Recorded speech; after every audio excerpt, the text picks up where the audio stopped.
कालाकृती संतजन, कालाकृती संतजन सवे त्यांच्या नारायण, वाटी आपुल्या निज हस्ते, भाग्याचा तो पावे तेथे. लाही शीत लागता हाती, लाही शीत लागता हाती, दोष देखोनी त्या पळती, वाटी आपुल्या निज हस्ते, भाग्याचा तो पावे तेथे. निळा म्हणे क्षीराचा बुंद, निळा म्हणे क्षीराचा बुंद, लाभता पावे ब्रह्मानंद, वाटी आपुल्या निज हस्ते, भाग्याचा तो पावे तेथे. विठ्ठल विठ्ठल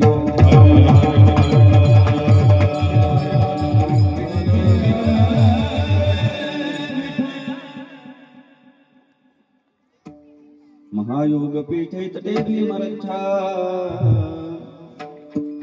वरवृंदरी काय गातुं इंद्रैः, समागत्य तिष्ठन्तमानन्दकन्दम्, परब्रह्मलिङ्गं भजे पाण्डुरङ्गम्.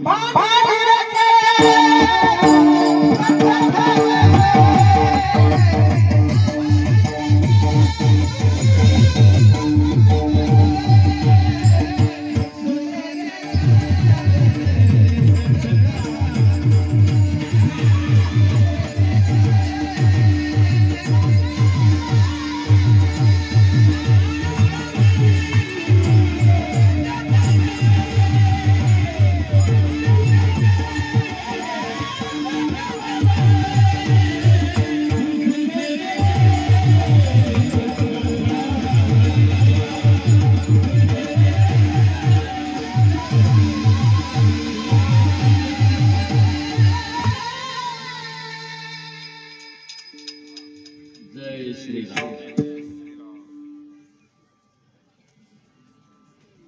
कालाकृती संतजन, कालाकृती संतजन सवे त्यांच्या नारायण, वाटी आपुल्या निज हस्ते, भाग्याचा तो पावे तेथे.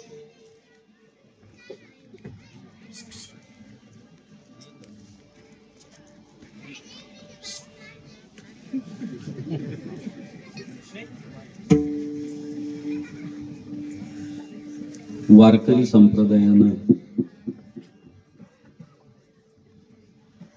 महाराष्ट्राचं महानत्व टिकवण्याचं काम केलं.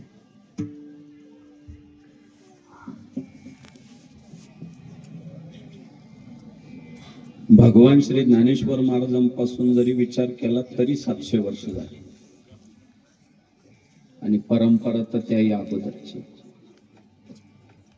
आदिनाथ गुरु सकळ सिद्धांचा, मच्छिंद्र तयाचा मुख्य शिष्य,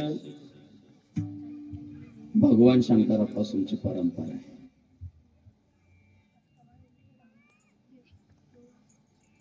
पण त्या परंपरेला साथ चढवत असताना भगवान श्री ज्ञानेश्वर महाराजांनी 700 वर्षापूर्वी या वारकरी संप्रदायाचा पाया ज्ञानानं रचला. ज्ञानदेवे रचला पाया, उभारिले देवालया. आपण जर निरीक्षण केलं, अभ्यास केला तर आपल्या एक घटना लक्षात येईल की साधारणपणे हे परकीय आक्रमण करते महाराष्ट्रात जे घुसू लागले ते 12व्या शतकामध्ये घुसू लागले. आणि भगवान श्री ज्ञानेश्वर महाराजांचा जन्म सुद्धा 12व्या शतकातच झाला. दादा महाराज जसा देवानं शब्द दिला होता, यदा यदा हि धर्मस्य ग्लानिर्भवति भारत अभ्युत्थानमधर्मस्य तदात्मानं सृजाम्यहम्. जेव्हा जेव्हा धर्म संकटात येईल तेव्हा तेव्हा मी अवतार घेईल आणि धर्माचं रक्षण करेल. आणि देवानं तो शब्द पाळला. व्हायरसच्या रूपानं परकीय आक्रमण करते महाराष्ट्रात शिरायला सुरुवात झाली आणि भगवंतानं ज्ञानेश्वर महाराजांच्या रूपानं आळंदीत अवतार घेतला. महाविष्णूचा अवतार सखा माझा ज्ञानेश्वर. भगवान श्री ज्ञानेश्वर महाराज अवतीर्ण झाले. ही परकीय आक्रमण करते भूमी काबीज करत असताना इथला हिंदू धर्म सुद्धा कशा पद्धतीने संपवता येईल यासाठी कटिबद्ध झाले. भूमी तर काबीज केलीच, पण इथला हिंदू धर्म संपवण्यासाठी इथली मंदिरं जमीनदोस्त करायचं काम केलं आणि तिथे मशिदी चर्च उभा करायचं काम या परकीय आक्रमणकर्त्यांनी मोठ्या प्रमाणात केलं.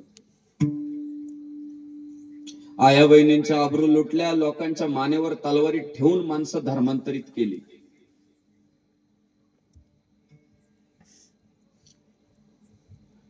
गायींची कत्तल मोठ्या प्रमाणात झाली. पण भगवान श्री ज्ञानेश्वर महाराजांनी इथलं धर्म रक्षण व्हावा म्हणून ज्या मोहिमा आखल्या त्यातील एक अत्यंत महत्वाची मोहीम माझी ये जीवीची आवडी पंढरपुराने नगुडी. अहो भगवी पताका घेतली खांद्यावर आणि 4 पोरांनी वारी सुरू केली. निवृत्तीनाथ दादा, ज्ञानेश्वर महाराज, सोपान काका, मुक्ताई. त्या 4 पोरांनी केली सुरुवात की कुठून तरी सुरुवात करावी लागेल, शक्ती प्रदर्शन करावं लागेल. मी गावोगाव जेव्हा जातो तेव्हा मला मुलं भेटतात, म्हणतात महाराज लय गावात परिवर्तन करावं वाटतं, लय काहीतरी करावं वाटतं, पण काय करणार, आम्ही 10 जण आहे, आम्ही 15च पोर आहे, 20-25 पोरं काय करणार हो महाराज, अख्खं गाव एका बाजूला ना, आम्ही 20-25 काय करणार. मी त्या पोरांना सांगत असतो, बाबांनो तुम्ही 20, 25, 10, 15 लय झाले रे. 700 वर्षापूर्वी 4च होते. ओंकार महाराज लय महत्वाचं चिंतन आहे. 700 वर्षापूर्वी 4च पोरं होते. त्या 4 पोरांनी विचार नाही केला आम्ही चौघ काय करू शकतो. जाईन गे माये तया पंढरपुरा भेटेन माहेरा आपुलिया म्हणत खांद्यावर भगवी पताका घेतली, सुरुवात केली. मला खरं सांगा, त्या 4 पोरांनी जी सुरुवात केली त्याचं आज रूपांतरण काय झालंय किरण भाऊ. आज अहो आळंदी पंढरपूरच्या वारीला जी गर्दी आहे ती मस्तच येत नाही, अंदाजे आकडा सांगावा लागतं. परवा एक बाई मला म्हटली वारी करायची पण रस्ता माहित नाही. म्हटलं बाई रस्ता कशाला माहित पाहिजे, प्रस्थानच्या दिवशी फक्त आळंदीतल्या कुठल्याही रस्त्यावर जाऊन उभे राहिले, लोक ढकलीत ढकलीत पंढरपुरात नेत आहे. दादा महाराज अशी अवस्था झाली सोहळ्याची. सुरुवात 4 लोकांनी केली होती. चांगल्या कार्याची सुरुवात ही नेहमी छोटीच असते, पण त्याचं रूपांतर नक्कीच भव्य वटवृक्षात होतं. याला इतिहास साक्ष आहे.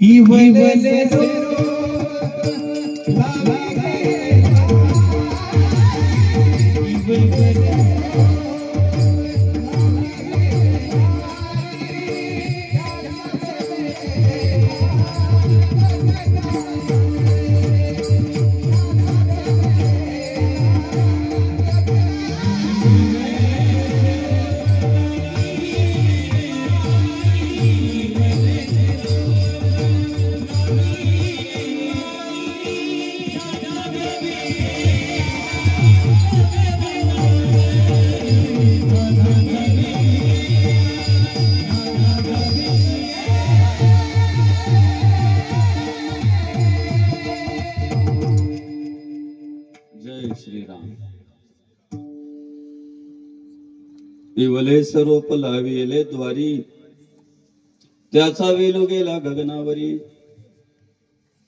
छोट्याशा रोपट्याच रूपांतर भव्य वृक्षात होत आहे. काहीच न करण्यापेक्षा सुरुवात करणारी माणसं कधीही मोठीच असतात आणि शपूट घालून पळणाऱ्यांपेक्षा तर कधीही भारीच.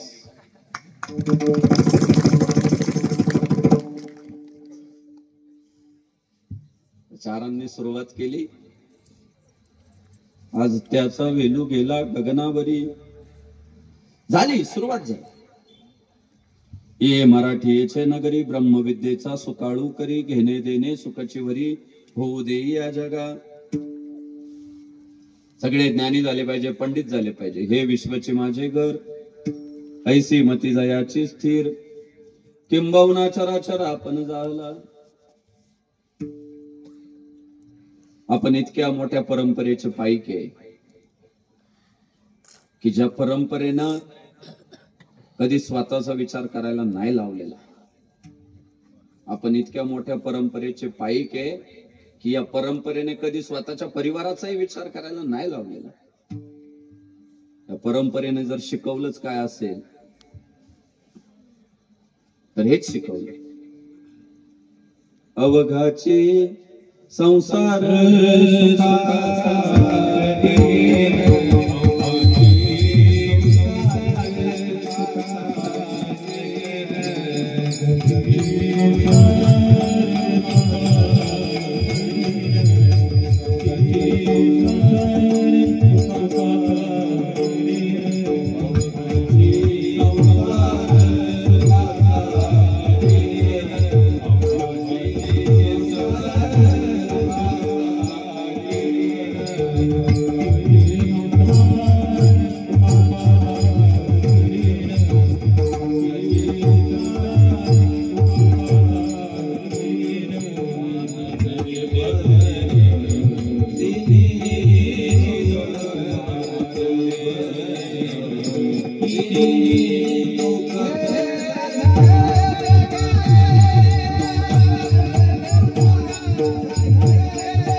मोठा विचार करणारी आपली संस्कृती.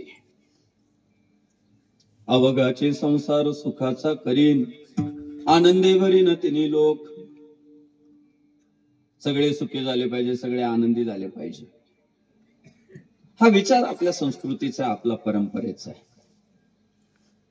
आणि ओंकार महाराज, आमची आजी मला एक दिवस म्हणाली होती, बाळा तुझ्या दारात फुलं पडावे असं वाटत असेल ना, तर फुलाचं झाड ना शेजारच्या अंगणात लाव.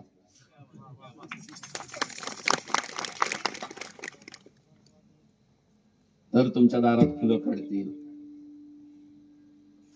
आणि हा आमच्या परंपरेचा विचार आहे. आणि कदाचित त्याच परंपरेचे संस्कार आमच्या शंकर भाऊवर झालेले असावे,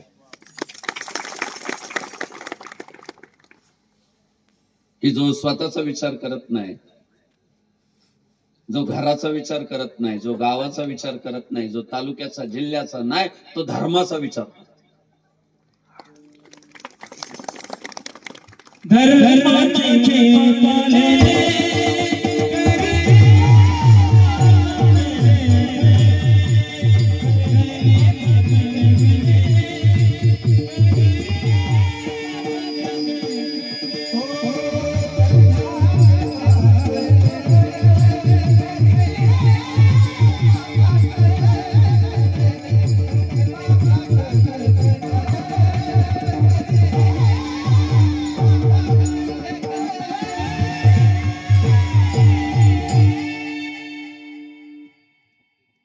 आमच्या वाडवडिलांनी ते केलं असेल, आमच्या पूर्वजांनी जर ते केलं असेल, आमच्या साधू संतांनी जर तेच केलं असेल, धर्माचे पालन करणे पाखंड खंडन, हेचे आम्हा करणे काम बीज वाढवावे नाम.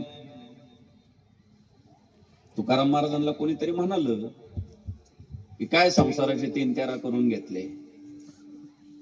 ते म्हटले, तुला कोणी सांगितलं मी संसारासाठी जगतो? म्हणजे आम्ही सगळे तर प्रपंचासाठीच जगतो. वाढावे संतान, गृही व्हावे धनधान्य. आमचं तर रोज तेच चाललंय, 1% संपत्तीत वाढ करणं. ते म्हटले, माझं टार्गेट ते नाही, माझं ध्येय वेगळं आहे. संसाराच्या नावे घालून या शून्य, वाढता हा पुण्य धर्म केला. माझा सगळा जो खटाटोप चाललाय तो धर्मवाढीसाठी चाललाय. वाढावया सुख भक्तिभाव धर्म कुळाचारी नाम विठोबाचे, धर्म रक्षावयासाठी करणे अटी आम्हासी. आमचा जो सगळा संघर्ष चाललाय तो धर्माच्या रक्षणासाठी चालला. आणि सगळ्या वारकरी सांप्रदायिक मंडळींनी, नामदेव महाराज असू द्या, ज्ञानेश्वर महाराज असू द्या, नाथबाबा असू द्या, तुकाराम महाराज असू द्या, नाचू कीर्तनाचे रंगी, ज्ञानदीप लावू जगी, ज्ञानाचे दीप जगाच्या अंतःकरणात प्रज्वलित करायचे, या भावनेने प्रेरित होत हे संप्रदाय कार्य उभं राहिलं. आणि या संप्रदायाचं एक महत्वाचं वैशिष्ट्य असं आहे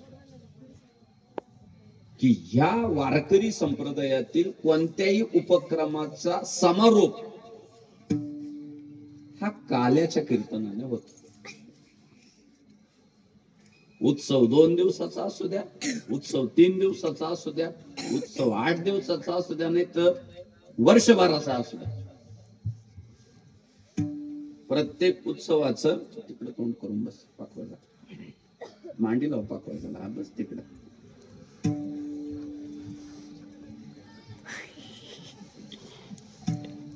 त्या प्रत्येक उत्सवाचा समारोप हा काल्याच्याच कीर्तनाने. समजा एखाद्या आयोजकाने जर काल्याचं कीर्तन नाही ठेवलं ना, तर महाराष्ट्रातील लोक म्हणतात काला नाही का, म्हणजे काल्याशिवाय आपल्याकडे समारोपच होत नाही. आपल्याकडे एक मन सुद्धा आहे. आता काला झाला, बिनधास्त आला, आता उद्या माता भगिनी म्हणणार नाही चला कीर्तनाची वेळ झाली, भजनाची वेळ झाली, त्या काय म्हणतील झाला की रात्री काला. बरोबर. वारकरी संप्रदायामध्ये काल्याला फार महत्व. आणि आता ते काल्याचं केलाय का महाप्रसाद, तो बनवला असेल शंकर भाऊने, दही लाई सगळं एकत्रित करून तो काल्याचा महाप्रसाद बनवावा लागतो. तो गरजेचा आहे. आपण पहा काय नसतो, लाई असते दही असते महाराज, पण भाविक अशा हातात घेतात आणि डायरेक्ट तोंडात निघाले, आधी डोक्याला लावतात, जय हो जय गोपाल कृष्ण, आणि मग खातात. तो काय त्याच्यात लाई आणि दही. तसं जर विचार केला तर ते चौकातलं भेळीवालं किती मन लावून बनवत राहत, सारखं हलवीत राहत, वर खाली वर खाली वर. ते पातील पोरं त्याला म्हणतात तिखट बनव, आंबट बनव, अमुक बनव, तशी बनव, ते म्हणतात जी जी जी. त्याला काय इच्छा राहते गिऱ्हाईक परत यावं, ठीक आहे तिखट बनवतो, फिक्की बनवतो, आंबट बनवतो, एवढी मेहनत घेऊन तो बनवतो. पण प्लेट भरून जर गिरायकाच्या हातात दिली तर आजपर्यंत मी नाही कधी पाहिलं बा गिरायकाने डोक्याला लावली प्लेट. घेतलं की ओंकार मारत होते, गपा गप गपा गप खायला सुरुवात करते. का हो, ती भेळ आहे. आणि इथे आज मंडपात जी शेवट दही आणि लाई वाटतील ना, तो प्रसाद आहे. त्याला इतकं महत्व दिलेलं आहे आपल्या वारकरी संप्रदायात. झुंबड उडते महाराज काल्याच्या दिवशी. प्रत्येकाला वाटतं काल्याचा महाप्रसाद हातात पडल्याशिवाय सारच नाही. पण तो जो दही लाईचा जो काला बनवलेला आहे आपल्या वारकरी संतांनी, तो प्रतिकात्मक आहे. त्याचा जो लक्षार्थ आहे तो वेगळा आहे. जसा चराचरामध्ये व्यापलेल्या ईश्वराचा प्रतिकात्मक स्वरूप आपण मूर्तीच्या रूपानं देवळात स्थापन केलंय, तसा हा जो दही लाईचा काला आपण वाटतो तो सुद्धा प्रतिकात्मकच आहे. वाच्यार्थ आणि लक्षार्थ आपल्याला शिकवलेलं आहे. वाच्यार्थ वेगळा असतो, लक्षार्थ वेगळा असतो. कधी कधी बोलताना वेगळं बोललं जातं आणि सांगताना वेगळं सांगायचं असतं. आमचा एक मित्र परवा आजारी होता, दवाखान्यात गेला, दवाखान्यातून बाहेर पडला आणि एका हॉटेलमध्ये शिरला. जेवणाची ऑर्डर दिली. हॉटेल स्टँडर्ड होतं. हा पण रुबाबदार होता, कपडे वगैरे अगदी व्यवस्थितपणा.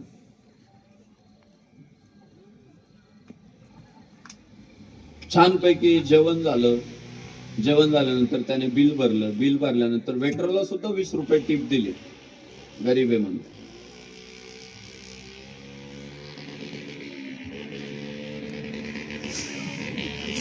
मौत का कुवा आहे का आमच्याकडे यात्रा असली का मौत का कुवा आळंदी.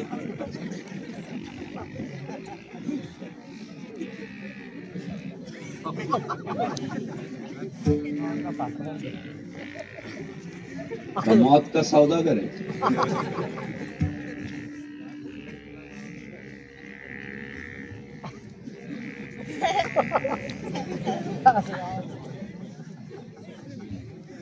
ऊंचे लोग ऊंची पसंद.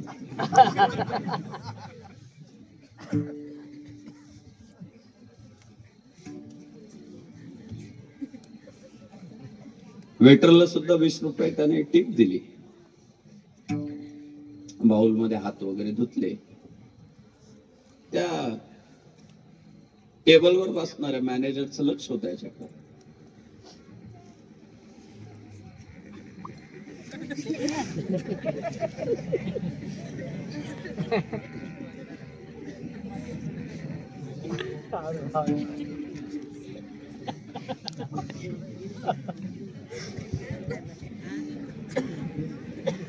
आपल्यातलं आहे का?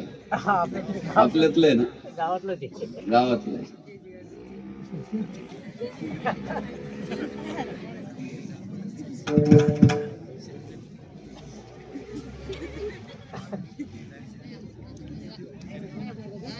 शुद्ध बीजापोटी फळे रसाळ गोमटी, पवित्र ते कुळ पावन तो देश, जेथे हरीचे दास जन्म घेती.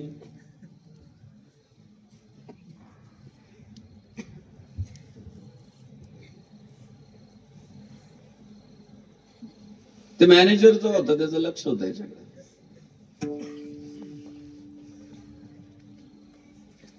त्याने हात पुसले आणि पुढे जे त्या बाउल मध्ये चमचे वगैरे वगैरे वस्तू ठेवलेल्या होत्या, त्यातले 2 चमचे उचलले घातले ना खिशात. आणि मॅनेजरने ते पाहिलं. मॅनेजरला इतकं वाईट वाटलं की एखादा गोरगरीब माणूस चोरी करतो तेव्हा पटण्यासारखं, त्याची परिस्थितीच नाजूक आहे, करील तर काय करील. पण एवढे चांगले कपडे घातलेला, प्रतिष्ठित दिसणारा, वेटरला 20 रुपये टिप देणारा माणूस जेव्हा अशा पद्धतीने चमचे चोरतो तेव्हा त्याला ते नाही सहन झालं. ते मॅनेजर उठलं खुर्चीवरनं आणि त्या गिरायकाला म्हटलं, थोडी जानाची नाही पण मानाची ठेवा. काय झालं? अहो इतक्या भारीतल्या भाज्या घेतल्या, चांगल्या रोट्या खाल्ल्या, तुम्ही भात खाल्ला, बिल पण दिलं, तक्रार अजिबात नाही. आमच्या वेटरला तुम्ही 20 रुपये दिले, आनंदच आहे. पण खुशाल चमचे चोरताय, हे योग्य नाही. तो म्हटला, हो चोर कोणाला म्हणताय? काय तक्रार असेल ती डॉक्टरला जाऊन करा, मी आता दवाखान्यातून आलोय. म्हटलं, अहो जेवलात तुम्ही, चमचे चोरले तुम्ही, डॉक्टरला काय दाखवू का म्हटलं तुम्हाला. त्याने मागच्या खिशातून एक औषधाची बाटली काढली आणि त्या बाटलीवर लिहिलेलं होतं, जेवणानंतर 2 चमचे घ्या. आणि डॉक्टरने त्याला सांगितलं होतं 2 चमचे घेतले तरच तुम्ही बरे व्हाल.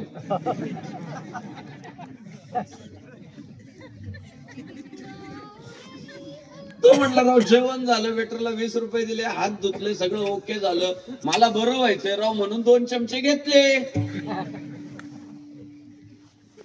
तो मॅनेजर म्हटला, अहो गाढवराव,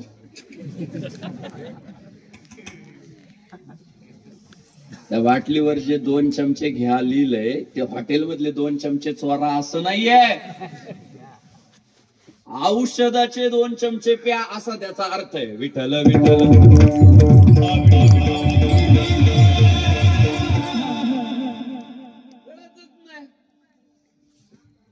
वाच्यार्थ लक्षार्थ काय काय एखाद्या गोष्टीचं काय प्रतीक आहे समजून तर घेतलं पाहिजे.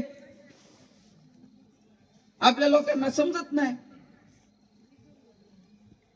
मग आपल्याला कोणतरी म्हणतं अंधश्रद्धाळू आहे. त्याच्या मागचं विज्ञान काय, त्याच्या मागचं अध्यात्म काय आपण समजून घेतलं पाहिजे, समजून सांगितलं पाहिजे पुढच्यांना.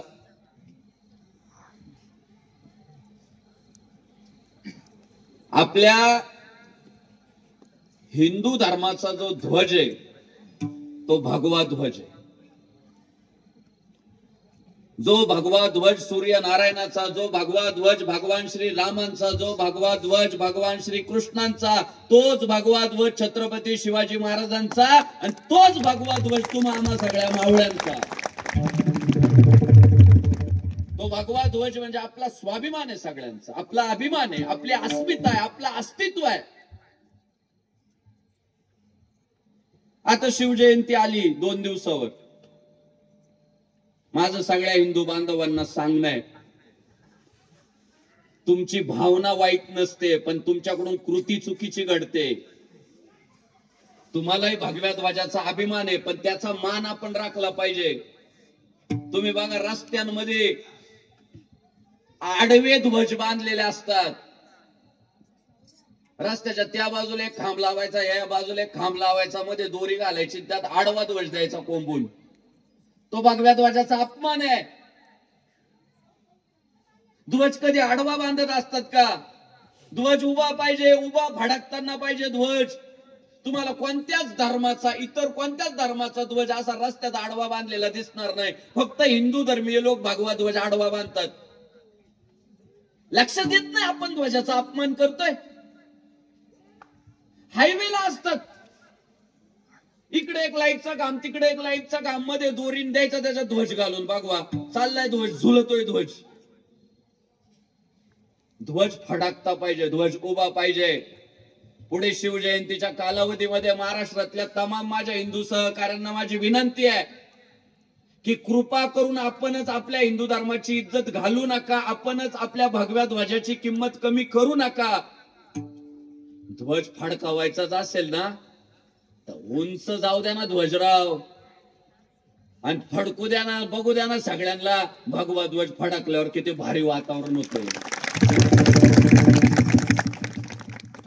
अजिबात आडवा ध्वज बांधू नका. आणि कोण जर म्हणत असं नाही संग्राम बापू काही सांगतय, काय अपमान वगैरे होत नाही ध्वजाचा, त्याला माझं सांगणं येतोय बापाचा आडवा फोटो बांध रस्त्यात. बांधील का? त्याच्या बापाचा फोटो आडवा बांधायचा. काय लोक म्हणतील मेला वाटतं याचा बाप आडवा गेला. म्हणजे आडवा कधी होतो माणूस? मेल्यावर ना. मग बापाचा फोटो कसा उभा बॅनर बनवतो मस्त, नेत्याचा फोटो कसा उभा बनवतो मस्त.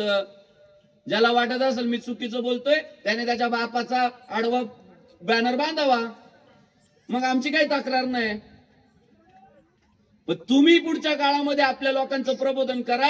आडवे ध्वज जर रस्त्यात कोण बांधत असेल तर त्या सहकार्यांना सांगा बाबा तुमची भावना चांगली आहे पण कृती चुकीची आहे. विठ्ठल विठ्ठल.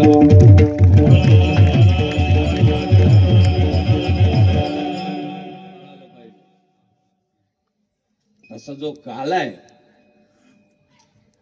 दही आणि लाई खाल्ली म्हणजे आम्हाला सगळा महाप्रसाद भेटला असा त्याचा अर्थ नाही. तो काला इतका दुर्लभ सांगितला. वैकुंठी तो ऐसे नाही कवळ काही काल्याचे, आजी ओस अंबरानी.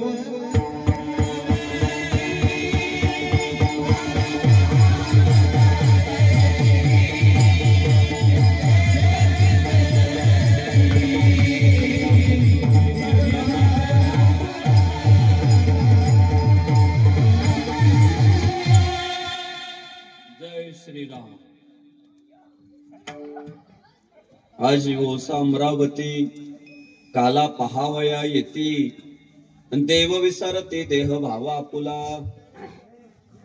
अहो देव स्वतःचा देह भाव विसरतात आणि काला खायला नाही पाहायला येतात.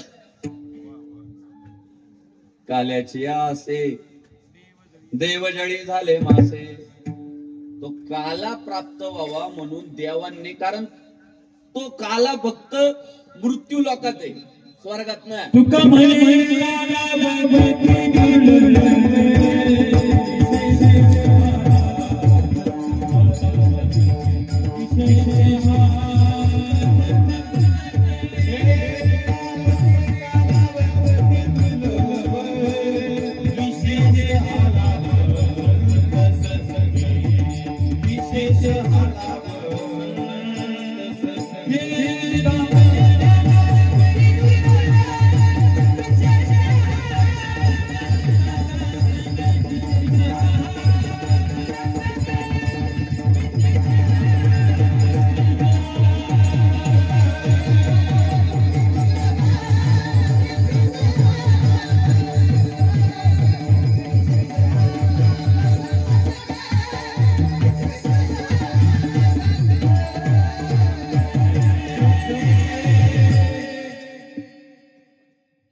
वैकुंठात पण भेटत नाही, तो मृत्यू लोकातच भेटतो. म्हणजे मग दही आणि लाई का, तर त्याच्या मागचा जो लक्षार्थ आहे तो तुकाराम महाराजांनी सांगितला. हरिनामाचा खिचडी काला प्रेमे मोहिला साधने. तो जो काला आहे तो भगवंताच्या नामाचा आहे आणि भगवंताच्या प्रेमाचा आहे. प्रेमाचं दही आणि नामाची लाई एकत्र झाली का होतो तो काला. ते जे दही आहे ना ते भगवंताच्या प्रेमाचं प्रतीक आहे आणि ती जी लाई आहे ना ती भगवंताच्या नामाचं प्रतीक आहे. म्हणजे ज्या दिवशी काला होतो कुठल्याही उत्सवातला त्या दिवशी त्या गावातल्या भाविकांच्या अंतःकरणामध्ये भगवंताबद्दलचं प्रेम निर्माण होतं आणि त्या दिवसापासून ते भगवंताचं नाव घ्यायला सुरुवात करतात. म्हणून त्यांना काल्याचा महाप्रसाद भेटतो. विठ्ठल विठ्ठल.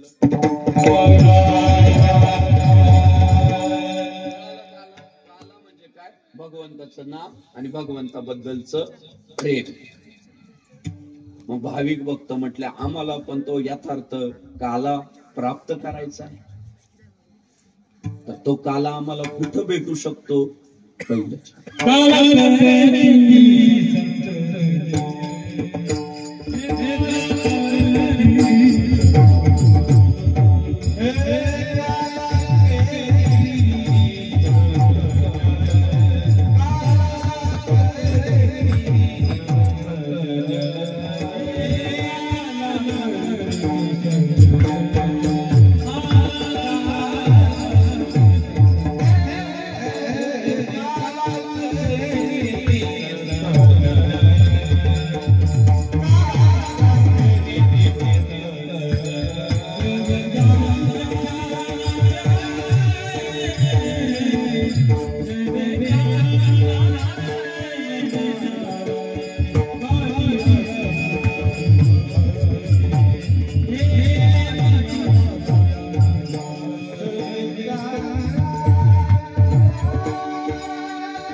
काला करीती संतजन सवे त्यांच्या नारायण. तो काला जो प्राप्त होतो आपल्याला तो फक्त संतांच्या सहवासामध्ये भेटतो. आमच्या कैलास महाराजांनी गायलं. तुका म्हणे काला वैकुंठी दुर्लभ पण विशेष हा लाभ संत संगे. वैकुंठात दुर्लभ पण संतांच्या संगतीत गेलं तर सुलभ. काम अवघड आहे पण आमदार करू शकतात. काम अवघड आहे पण खासदार साहेब करू शकतात.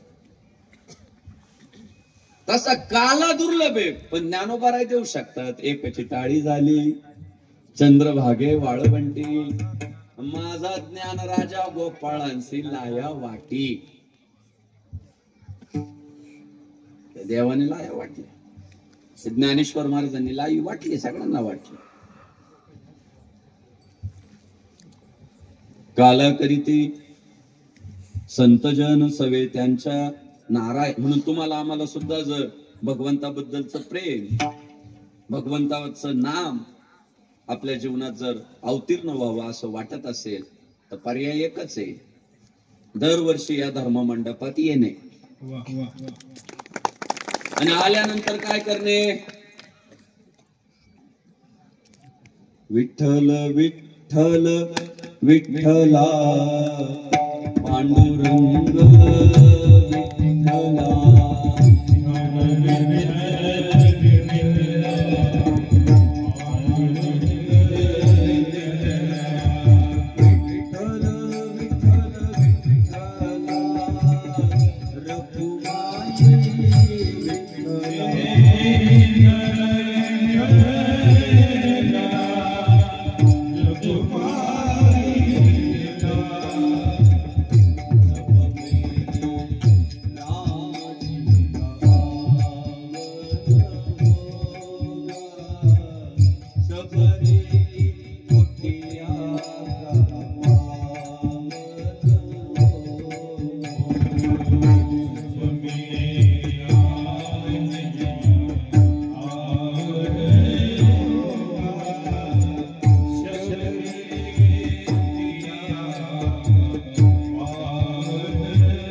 जन्म झाला आणि एवढा आनंद झाला गोकुळीच्या सुखा अंत पार नाही लेखा बाळकृष्ण नंदा घरी आनंदल्या जगणारी सगळ्या नर नारी सगळ्या जीवांना सजीवांना इतका आनंद झाला आणि जसे जसे भगवंत मोठे व्हायला लागले तसे तसं मग एक मंडळ तयार केलं श्रीकृष्ण चौर्य मित्र मंडळ आणि देवानं मग दही दूध ताक लोणी चोरायला सुरुवात केली आणि मग त्या जेव्हा भगवंताच्या खोड्या सुरू झाल्या मग गावातल्या सगळ्या गवळणी शेवटी पोराची तक्रार कोणाला करणार आईलाच करणार ना आणि यशोदे कृष्णाला सांगावे गोकुळे राहावे का जावे आम्ही गोकुळात राहावं का जावं तुझे काय आले म्हणे अहो तुमचा कृष्ण रोज आम्हाला त्रास देतोय आमची मडकी फोडतोय आमचं दही चोरतोय लोणी चोरतोय ताक चोरतोय अहो काय माहितीये का पोरग किती खोडकर असू द्या आईला वाटत गावात एक नंबर माझ कार्ट आहे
मान्यच करीत नाही आई म्हणते अहो माझं एवढं सोन्यासारखं आहे ते शेंबड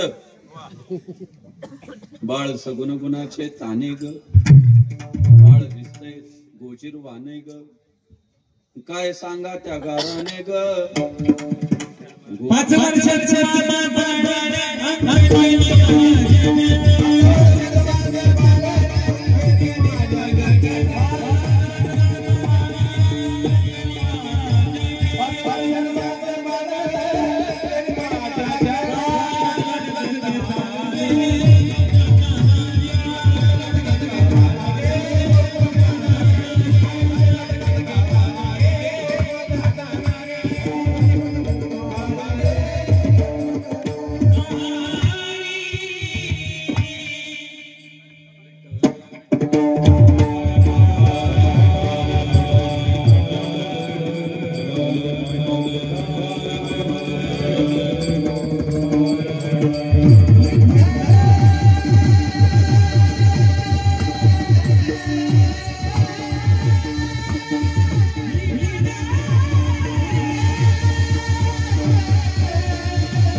स्वामीजींसाठी जोरदार टाळ्या झाल्या पाहिजे.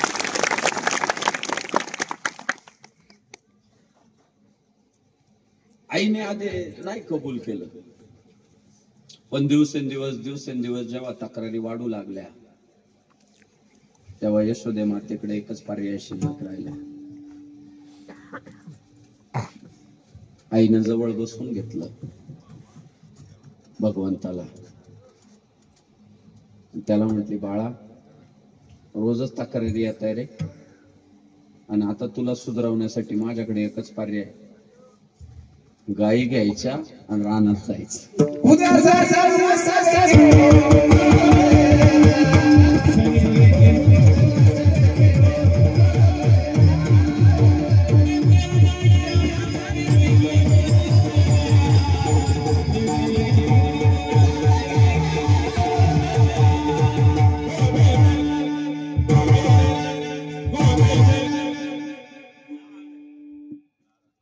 जय श्रीराम. गायी घ्यायच्या आणि रानात जायचं. पण देवाचं मित्रमंडळीवर इतकं प्रेम, पोर नाराज झाले ना, देव कुठे, देव कुठे, काना कुठे. देव म्हटलं, उद्या तुम्ही पण तुमच्या गायी घेऊन रानात या. तुम्ही गाया घेऊन सारे गोपाळ रानात या, तुम्ही पण तुमच्या गाया घ्या. मुद्दा असा आहे, भगवंताची करणी बघा. देव धर्माच्या रक्षणासाठी अवताराला आला, पण ती कंस पाडायची ताकद जर आमच्या गोपाल कृष्णामध्ये कोणाकडून आली तर ती गोमातेच्या सेवेतून आली. तुम्हाला जर दुर्जन रूपी कंस पाडायचा असेल तर तुम्हाला गायींचीच सेवा करावी लागणार आहे, जी भगवंताने केली. आणि आपल्या हिंदू धर्मामध्ये गायीला प्राणीच म्हटलेलं नाही, गायीला देवच मानलेलं आहे. भूतदया गायी पशुचे पालन तानेल्या जीवन वना माझी. पशु म्हटल्यावर गाय म्हणायचं काय काम होतं? भूतदया म्हटल्यानंतर गाय स्वतंत्र शब्द काय काय गरज होती? त्याच्या मागचं ओंकार महाराज कारण असं आहे की भूतदया म्हटले तेव्हा जगातले सगळे भूत मात्र आली, प्राणी मात्र आली. पण संत गायीला प्राणी मात्रांमध्ये लेखत नाही, तर संत गायीला देव मात्रांमध्ये लेखतात, ईश्वर मात्रामध्ये लेखतात. 33 कोटी देवांचं वास्तव्य तिच्यामध्ये. आणि मी तुम्हाला खरं सांगतो, पटत असेल तर बघा, कीर्तन समारोपाकडे चाललंय.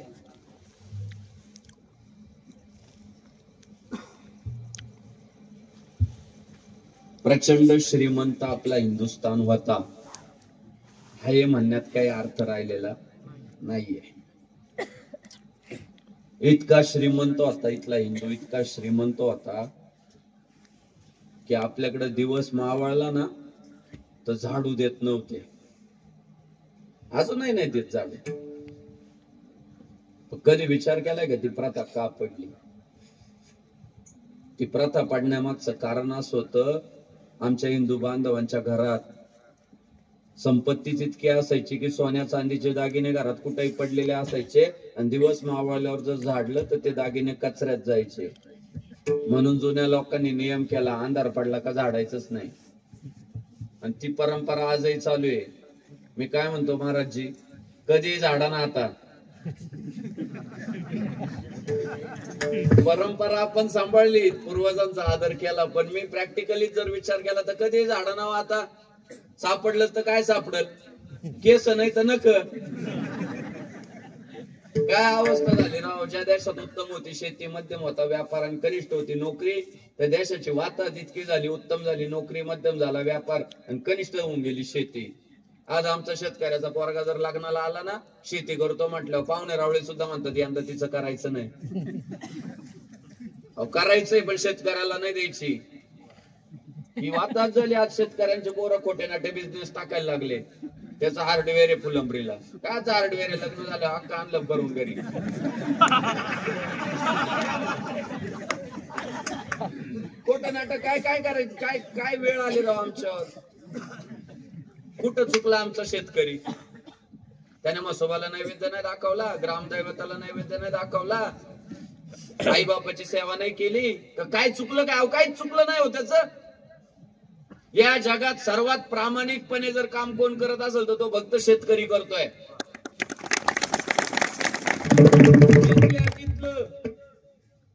प्रत्येक कर्तव्य याचा सांग पार पाडतोय. तो काय त्याची वातात राहू, कधी हवामानच साथ देत नाही, कधी बाजारभाव साथ देत नाही, आणि दिवसेंदिवस तो माग चालला शेतकरी. मग चुकलं कुठं शेतकऱ्याचं? कोणाचा शाप लागला त्याला? कोणाचा तळतळाट लागला?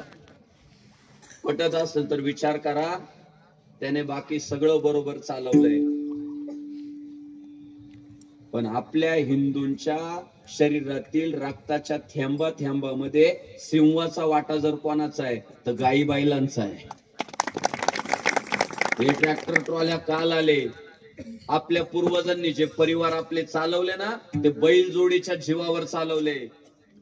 आणि आपल्या पोरांना जे जीवनसत्व मिळाले ना, ते गोमातेच्या दुधातून मिळाले. म्हणून आपल्या पिंडात जो रक्ताचा थेंब थेंब आलाय ना, त्याच्यात सिंहाचा वाटा गोमातेचा आहे.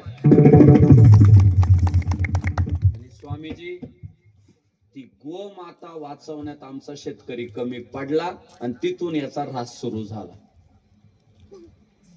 पहा तुम्ही, हे परकीय आक्रमण करते शिरले यांनी लक्षात घेतलं, गाईचं दूध प्यातात बुद्धिमान होतात, बैल कष्ट करतात श्रीमंत होतात. यांची गाय संपवली तर यांचं अस्तित्व संपेल. आणि त्यांनी पहिला सुरा जो चालवला तो गोमातेवर चालवला, आजही चालवताय. आणि आमचा शेतकरी ते थांबवू शकला नाही, त्याला लगाम घालू शकला नाही. मी तुम्हाला खात्री देतो, पुन्हा शेतकरी श्रीमंत होईल. पुन्हा सोन्या चांदीचे दागिने त्याच्या दारात घरात कुठेही पडलेले असतील. फक्त त्याला एक बाब यशस्वी करावी लागल, या देशामध्ये एकही गाय आम्ही कापू देणार नाही, हा संकल्प इथल्या शेतकऱ्याला करावा. इथल्या हिंदू बांधवाला करावा लागेल की आमच्या घरातली माय जितकी महत्वाची आहे तितकीच आमच्या गोठ्यातली गाय महत्वाची. बघा तुम्ही प्रयत्न करून. ज्याने ज्याने गोमातेचा आश्रय घेतला मोठाच झाला, गाईचा आश्रय घेतला शेतकरी मोठा झाला.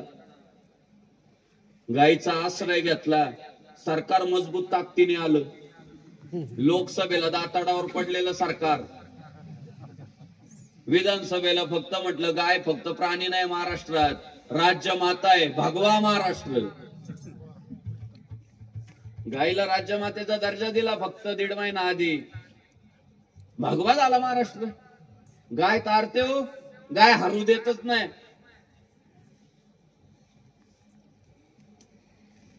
भगवंताचे शब्द आहेत, निर्लोभ गायीची सेवा तेने माझी प्राप्ती उद्धवा. अरे निरपेक्षपणे जर तू गोमातेची सेवा करत असशील ना, तुला बाकी काही मिळेल नाही मिळेल, पण मी मिळणार.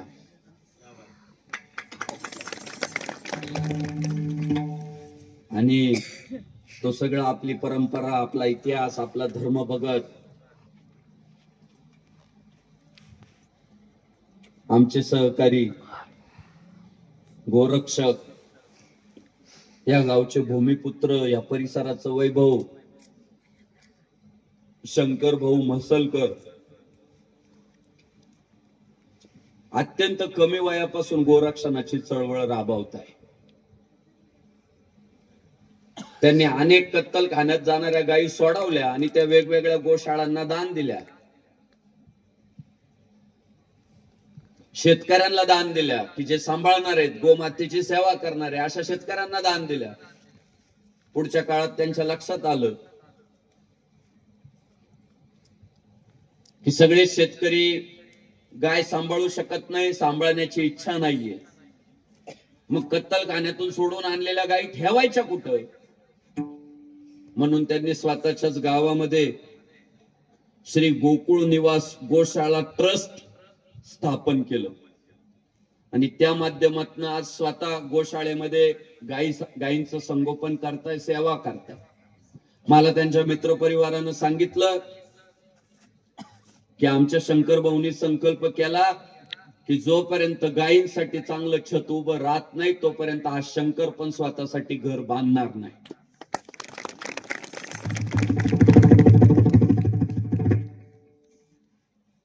काय संकल्प काय? आधी गायींना छत उभं राहिलं पाहिजे आणि मग हा शंकर स्वतःच्या घराचा विचार करील. रात्रंदिवस तिथं पळत असतात, धावत असतात, गायींची सेवा करत असतात.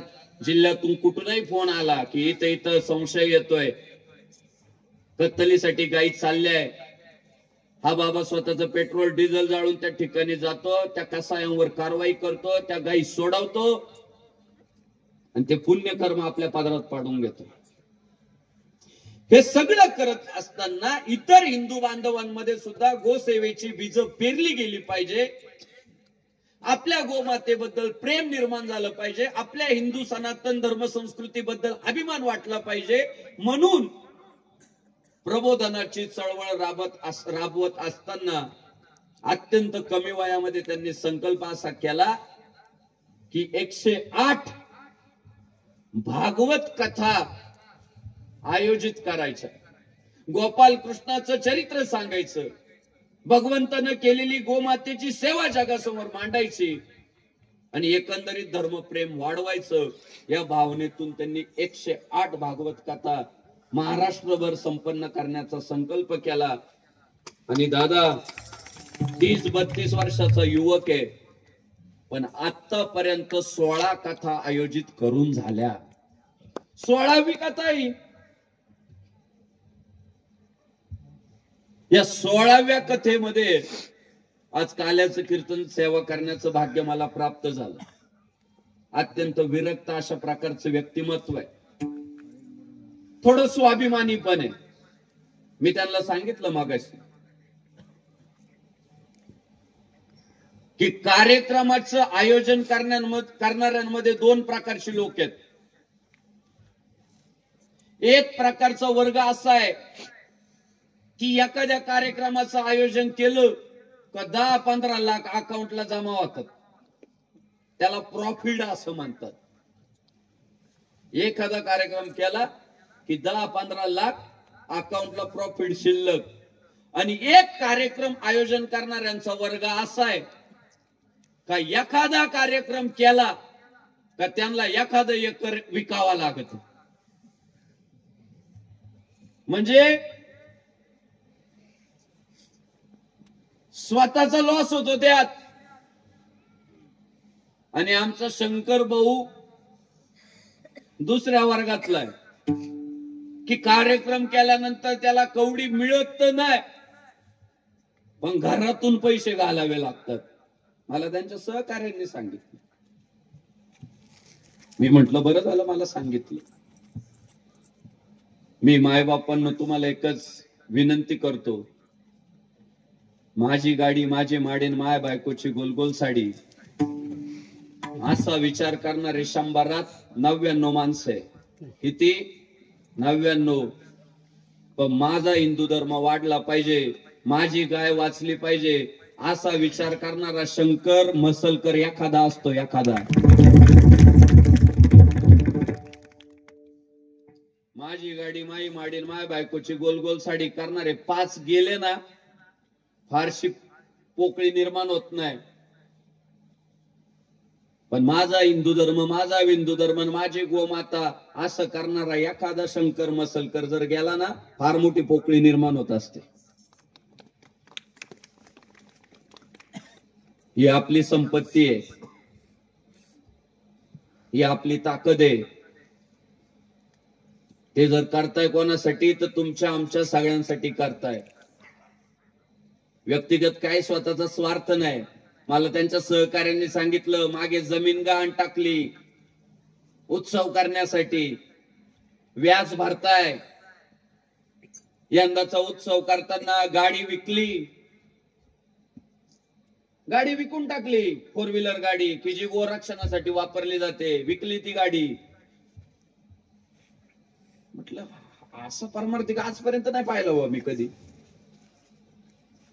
आणि अशा पद्धतीने ते जर काम करत असतील तर तुका म्हणे सत्य कर्मा व्हावे साह्य. घातली भय नरका जाणे. अशा कर्माला सहकार्य करणं हा तुमचा आमचा सगळ्यांचा धर्म आहे. त्या अशा व्यक्तिमत्वांना उभारी देणं, पुढं काढणं ही राष्ट्राची संपत्ती आहे. एखाद्या वेळी ज्ञानेश्वर महाराज जन्माला येतात, एखाद्या वेळी तुकाराम महाराज जन्माला येतात, एखाद्या वेळी भगतसिंग जन्माला येतात, एखाद्या वेळी शिवराय जन्माला येतात. आणि ते जर आपल्याला नाही कळाले तर तुमचा आमचाच धर्म संकटात आहे. त्यामुळं मी सगळ्या ग्रामस्थांना, विशेषतः राजकारणातील मातब्बर लोकांना विनंती करतो की राजकारण राजकारणाच्या ठिकाणी चालू राहील, उद्योग व्यवसायाच्या ठिकाणी चालू राहील, पण धर्म काल होता, आज आहे, उद्या पण राहणार आहे. आणि त्या धर्माच्या रक्षणासाठी जे जे योगदान देतात त्यांना हातभार लावणं तुमचं आमचं सगळ्यांचं कर्तव्य आहे. उद्या जर आमचा शंकर मसलकर हरला ना तर धर्म हरला हे आपल्याला विसरून चालणार नाही. आज 16 कथा झाल्या, पुढच्या कथा जर शंकर भाऊ नाही करू शकला तर त्यात पराजय शंकर भाऊचा नाही, हिंदू धर्माचा आहे. तुम्ही परधर्मीय लोकांचं बघा हो, 5-50 लोक राव कोटी भर रुपयाचे धर्मस्थळ उभी करायला लागली का हो? ते म्हणतात नाही आमची लोक धर्मासाठी देतात, भरभरून देतात. आणि आपलं 10,000 लोकसंख्येचं गाव राहतं, मारुतीचं मंदिर चाललंय 5 वर्षापासून. खरं आहे का खोटं आहे? मग आपण आज आपला हिंदू धर्म तशा अर्थानं संकटात आहे. लोक लय हो, पण धर्माच्या बाबतीत सक्रिय लय कमी. बायकोच्या बड्डेला लाख रुपये खर्च केले. वा, परवा का आमच्या मित्रांनी कुत्र्याचा वाढदिवस केला. कुत्र्याचा त्याला म्हटलं किती खर्च आला, म्हटलं 7-8 लाख गेले. छान. धर्मो रक्षती रक्षिता. अरे तुम्ही धर्माचं रक्षण करा, हा धर्म तुम्हाला उघड्यावर येऊ देणार नाही. धर्मच माणसाला जपून ठेवतो, सांभाळून ठेवतो, त्याचं अस्तित्व टिकवतो. धर्माचं महत्व जेवढं परधर्मियांना कळालं तेवढं अजूनही हिंदू धर्मियांना कळत नाही. मी काय पोकळ गप्पा मारायला नाही आलो. तुमच्या सर्वांच्या साक्षीने सांगतो, आमच्या शंकरभाऊ मसलकरच्या कार्याला हा संग्राम बापू भंडारे 11,000 रुपयांची देणगी देऊन चाललाय.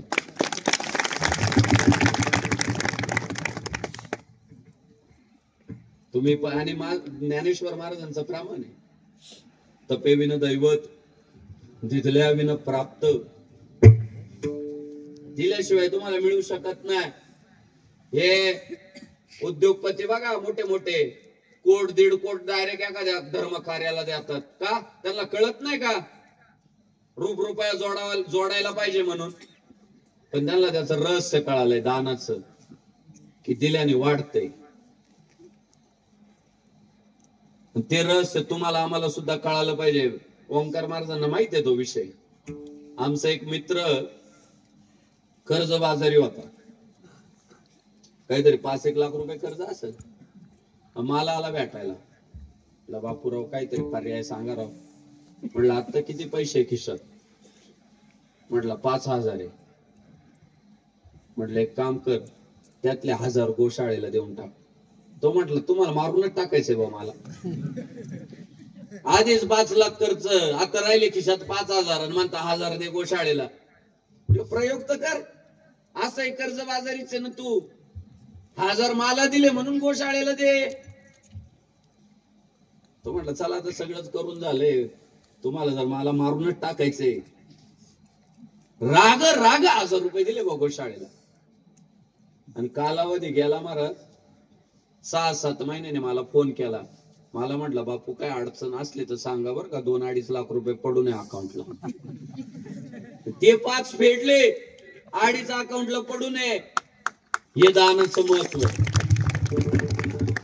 दानाचं रहस्यच आहे. तुम्ही जेव्हा अडचणीत आहे तीच योग्य वेळ दान करण्याची. मी तुम्हाला सांगतो, आज आम्ही सगळे त्यांच्यावर चिडलोय. हे काय चाललंय असं, घर जाळून कोळशाचा व्यापार. मी चिडलोय, त्यांचे मित्र चिडले.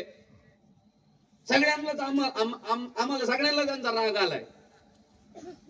पण मी सांगतो, धर्म शंकर भाऊला उघड्यावर येऊ देणार नाही.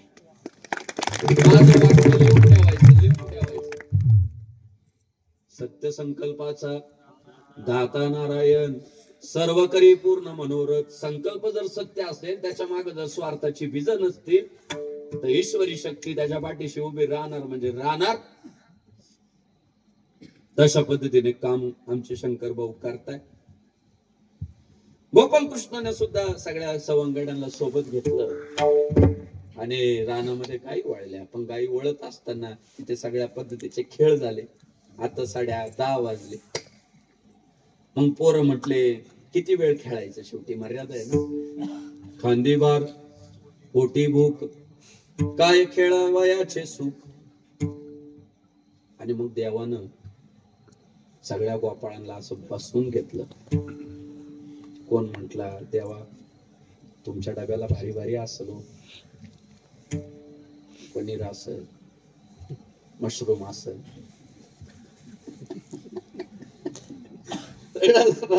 ब्रँडेड असलो. आमच्या काय, आम्ही गरीब माणसं, चटणी भाकर दिली आईनी बांधून. एक तर म्हटला, मला तर कांदाच दिला, कांदा फोडून खाय म्हटली भाकरी सोबत. देव म्हटले, पोरांना काळजी नका करू, याल तरी यारे लागी, अवघे माझ्या मागे मागे, आजी देतो पोट भरी पुरे म्हण. आणि देवाने युक्ती अशी केली दादा, गरीबाचं दुःख घेतलं, श्रीमंताचं सुख घेतलं. अवघ्या सोडी येल्या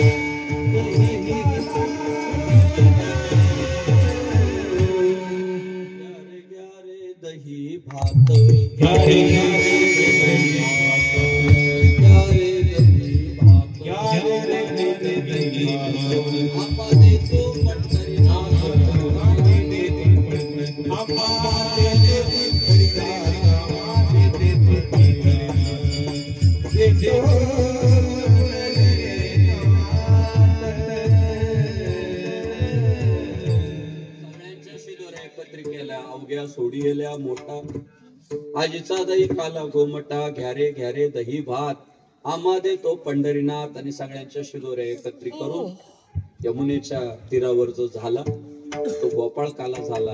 आणि तो प्रसाद सगळ्या भक्तांना भेटला. त्याला गोपाळ काला म्हणतात. पुंडलिक वरदा हरी विठ्ठल श्री ज्ञानदेव प्रभू रामचंद्र गोपाल कृष्ण पंढरीनाथ ज्ञानेश्वर जगद्गुरु तुकाराम छत्रपती शिवाजी धर्मवीर संभाजी हिंदू धर्म की गो माता की जय श्रीराम.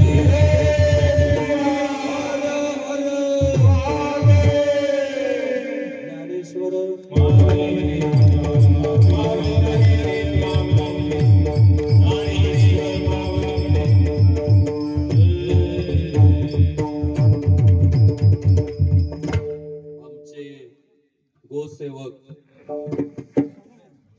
आमचे गोसेवक ए बाळा 5 मिनिटं थांब रे दादा, आधी करायला पाहिजे रे सगळं.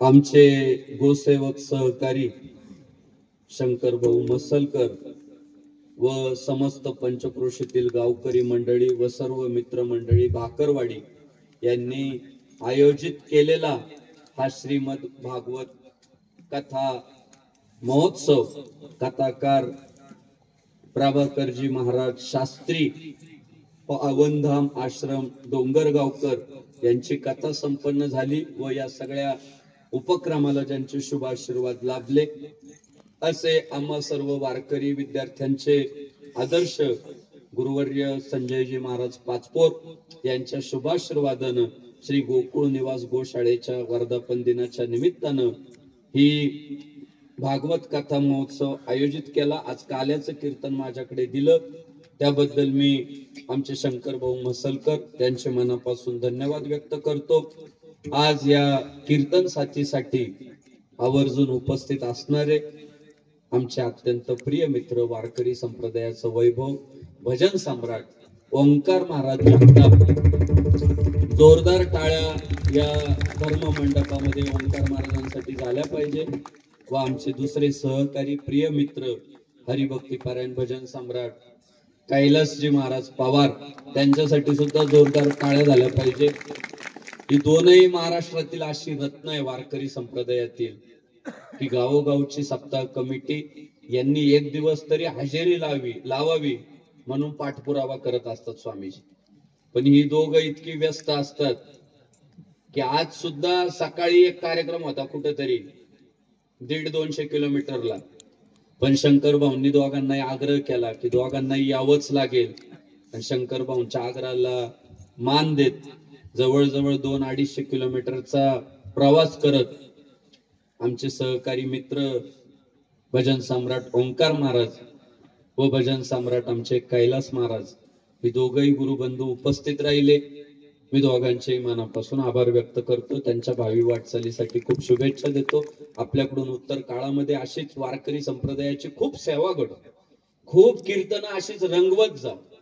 आमच्या तिघांचं वैशिष्ट्य असं आहे, आम्ही तिघ असल्यावर मग समाज असो किंवा नसो, प्रतिसाद असो किंवा नसो, पण आज योगायोग असा आहे आम्ही तिघ पण आहे समाज पण आहे. आणि प्रतिसाद तर काय बोलायचंच काम नाही, आता गाडीत चर्चा होईल आमची. तर हरिभक्ती पारायण वैकुंठवासी उद्धव महाराज कोरडे यांचे शुभाशीर्वाद, आमचे सहकारी, आमचे मार्गदर्शक, वारकरी संप्रदायातील ज्येष्ठ व्यक्तिमत्व, वारकरी शिक्षण संस्थेच्या माध्यमातून ज्यांनी अनेक विद्यार्थी घडवले असे आमचे हरिभक्ती पारायण दादाजी महाराज पाटील, हरिभक्ती पारायण अभिषेकजी महाराज बोचरे, मृदंग सम्राट, आज खास करून आजच्या कीर्तनासाठी उपस्थित असणारे मृदंग सम्राट आमचे सहकारी बळीराम महाराजांसाठी जोरदार टाळ्या झाल्या पाहिजे. आदरणीय बळीराम महाराजांचे धन्यवाद व्यक्त करतो.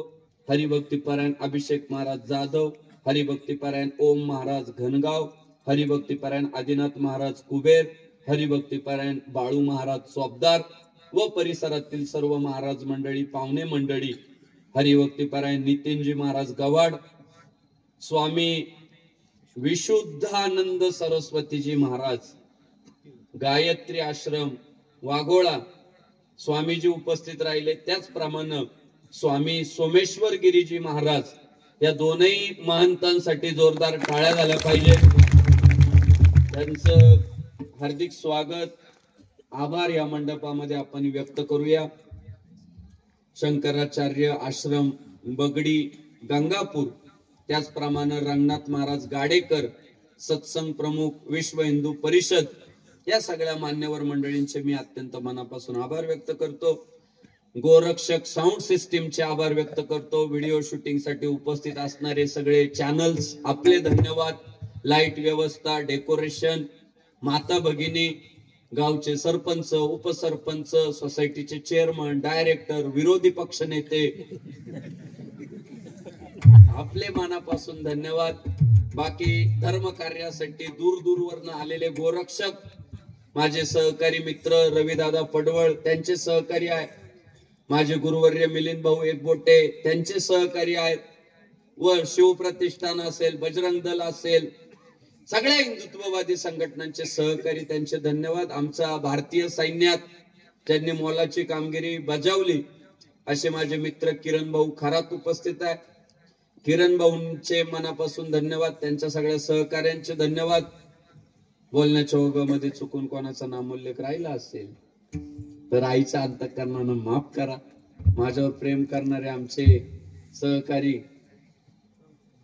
राहुल भाऊ वेळोवेळी आम्हाला सगळ्यांना सांभाळून नेतात व व्यवस्थित घरी सोडतात असे आमचे राहुल भाऊ, त्यांचे धन्यवाद. बाकी मान्यवर मंडळी, शंकर भाऊ, फार चांगलं कार्य आपण करताय. पुढच्या काळात हे कार्य वाढत जाणार आहे. आपला विश्वास आहे, मनमे है विश्वास, आणि अशा पद्धतीने तुम्ही काम करताय. तुम्हाला खूप खूप शुभेच्छा. छत्रपती शिवाजी महाराज तुमच्या पाठीशी आहे आणि आई जगदंबा पाठीशी आहे. त्यामुळं नक्कीच तुमच्या संकल्पाला यश येईल. साधू महंत आज आशीर्वाद देण्यासाठी उपस्थित आहे. आम्ही सगळे तुमच्या सोबत आहे, तन मन धनानं तुमच्या सोबत आहे. अशाच पद्धतीने तुमचं कार्य वाढो अशी शुभेच्छा या निमित्तानं देतो. 15 मिनिट माझ्याकडून कीर्तन लांबलं, त्याबद्दल मी मनापासून दिलगिरी व्यक्त करतो. पण आता काल्याचं कीर्तन म्हटलं की 10-15 मिनिटं इकडे तिकडे होतातच. विठ्ठल जय जय विठ्ठल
ज्ञान